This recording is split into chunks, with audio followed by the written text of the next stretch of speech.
Huy,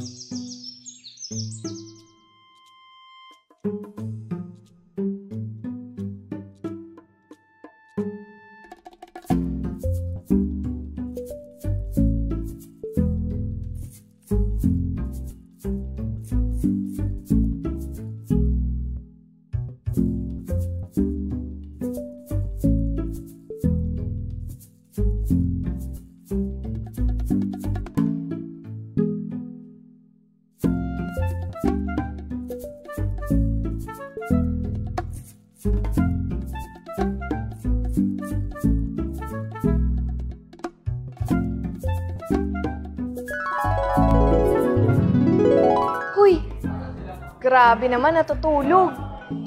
Gusto mo bang matutunan yang Noli at Elfili nang hindi ka inaantok sa pagbabasa? O tara, ako si Angge and I'll be taking you on a trip to explore one world. Bringing home its first gold medal after nearly the first ever film.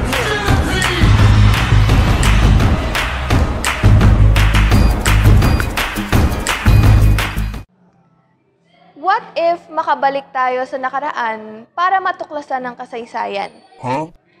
May kutob na ba kayo sa kung anong kwento natin this episode? Kung ang hula nyo ay ang TV series na Maria Clara at Ibarra, hindi kayo nagkakamali. Galing nyo naman. Si. I beg your pardon. I'm just stating a fact that intelligence has nothing to do with one's... Directed by Zig Dulay and with 105 episodes in total, Maria Clara at Ibarra premiered on October 2, 2022 and finished on February 24, 2023. Based ang Maria Clara at Ibarra sa mga nobelang Noli Me Tangere at El Filibusterismo ng ating pambansang bayani, Dr. Jose Rizal. Hindi lingid sa kaalaman natin na naging matagumpay ang TV series na ito dahil sa halos araw-araw na pag-trend nito sa social media, sa balita at maging sa kalsada. Mukhang epek.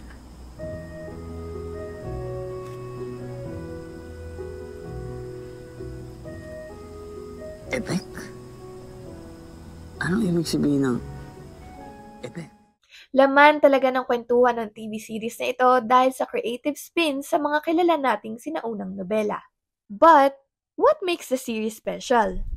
Kasi po yung Noli Me Tangere mahaba so parang nagkakaroon ka po ng parang sense ng katamaran na huwag basahin. So yung palabas po na yun, nakaka-entertain siya sa mga bata na maging curious sa kung ano yung nangyari sa history, maging curious sa kung ano ba talaga yung kwento ng Noli Me Tangere. Entertaining po siya and may matututuhan ka rin po. And yun nga po, napapalabas po siya sa buong Pilipinas kaya mas madali po ma-access ng lahat ng tao. Kahit yung mga tao po na walang direct na parang gabay sa mga guro. Kung sasabihin lang na alam mo ba yung Noli Me Tangere? Alam mo ba yung El Filibusterismo? Parang ang isasagot lang ng bata ay, oo, alam ko, sinulat ni Rizal. Pero yung kabuuan ng pag-unawa, marahil ay hindi nila masasagot. Pero kung ipauunawa natin sa pamamagitan ng kagaya ng ginawa ng direktor ng Simon at ng Maria Clara at Ibarra, ay palagay ko'y mauunawaan ng lahat. Lalo na yung mga kabataang kagaya ninyo, yung mga mag-aaral, yung mga estudyante, parang they are boring to read, no? Bored na silang magbasa. Ano na sila kumbaga ang gusto nila yung nakikita, napapanood. No? Yung ipinifeed na lang sa kanila. Win-win situation din ito. At kailangan din na makita rin na itong pagbabago na ginagawa o yung pagmo-modernize ng ating pagbabasa. I call it actually a modernization of our reading because ang medium natin ngayon ng pagbabasa is also from a screen, di ba? Yung mga Kindle, all of these things. No? And of course, it's a way, no, of awakening our our fellow Filipinos, no, to things, at the same time linking their lives, no, with the modernization of their surroundings. No, people don't read books anymore. No? But people read the contents of these books to different mediums. Makikita natin yung eagerness ng mga kabataang kagaya ninyo na gusto nilang malaman yung kasaysayan ng pinagmulan nilang lahi. So, ibig sabihin, malaking bagay ang media para maikintal, para maimulat, no, yung mga kabataan kung ano ba ang nangyari sa El Filibusterismo at Noli Me Tangere. Pareho yung way ng pagpaprocess ng information ng lahat ng tao. Yung iba, mas gusto nila yung text lang, tapos yung iba, gusto nila puro visuals.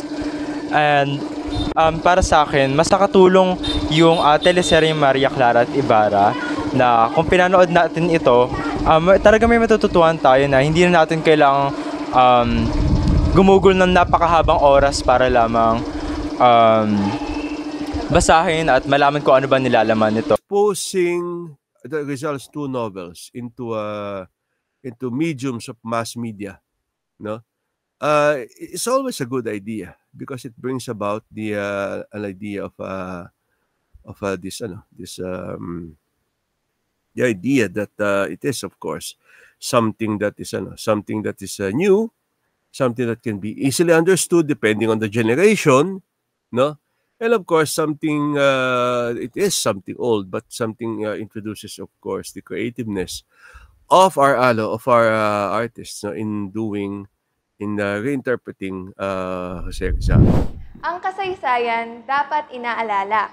Patunay ang Maria Clara at Ibarra na kahit patuloy na nagbabago ang mundo, may paraan para panatilihing buhay ang kasaysayan at hindi maiwan sa nakaraan, lalo na ng mga kabataan. O alam mo na, sige na, manood ka na kung di ka mahilig magbasa. Nandiyan na yung Fidel ko. Muli, ako si Angge at kita-kits tayo sa susunod na trip to One World.